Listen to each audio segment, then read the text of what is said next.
Puso. This is Ashley Sarmiento. Mga hobbies ko right now. Siguro, reading books and running kapag may time, and also photography. Nung bata ako, mahilig ako manood ng mga grabeng horror. Like, grabe talaga na horror yung hindi lang multo, yung gory. Okay lang ba sabihin yun? Pero yun yung na-enjoy ko ng bata ko. Pero ngayon hindi ko kaya. Hindi ko na. And then, pangalawa, kasi bata ako, ayun, nagro-roleplay ako mag-isa. And then, pangatlo, eto na lang, kaya ko itaas both kilig. Nag-aabak sila. Wait.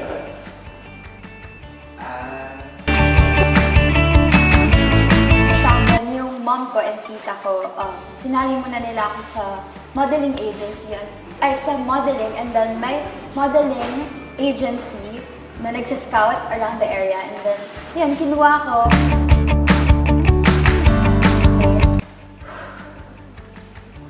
Charot, may ganon. A person who smiles all the time has a lot of problems, you know. Ayun, siguro importante na magkaroon ka ng mga taong nasasabihan mo.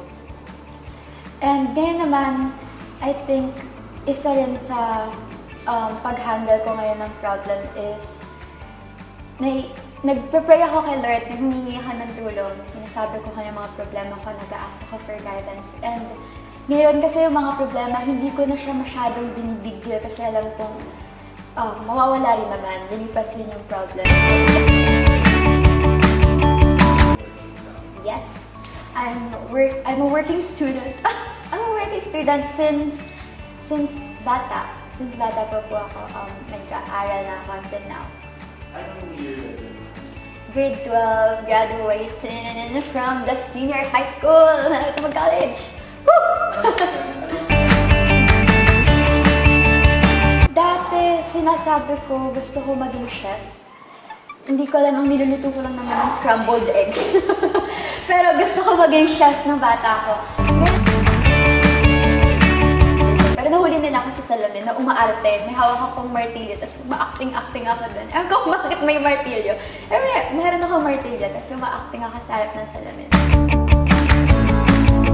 Meron akong, yung tito ko, bumili siya ng, alam niyo yung small chickens na nabibili, may color. Binilan niya ng small chicken yung ako, tsaka yung pinsan ko. Green sa kanya, pink yung akin. Nauna mamatay sa kanya. Tapos yung akin, lumaki na siya. As in, love na love ko siya. Pangalan niya Pinky. Tapos naglalaro ako nun sa court. Lalaro kami sa court ng friends ko. Tapos kasi siya, tinali siya ng lolo ko dun sa may garahe. Sa may garden. Tapos biglang yung isa kong kalaro, nung kinuha niya yung bola, takbo siya, sabi niya, Arwen, yung pusa niyo, yung manok niyo. Sabi ko, bakit? Ano meron sa pusa ko? Tsaka sa manok ko. Mas, nauna na siyang gawing fried chicken yung manok ko. Ayun, ang lungkot. Kasi, para siyang teleserye na slow-mo. Tapos, Pinky! Kasi,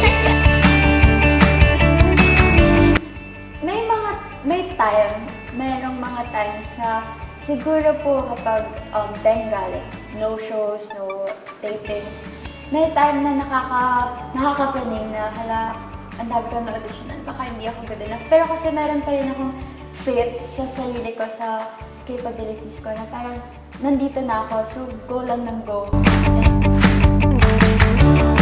Biggest regret! Wala akong pinagsisisihan eh. Wala akong pinagsisisihan. Wala. I feel like kung ano man yung pagkakamali ko na nagawa ko, I think it's something that I have to deal with my life. So, parang wala naman.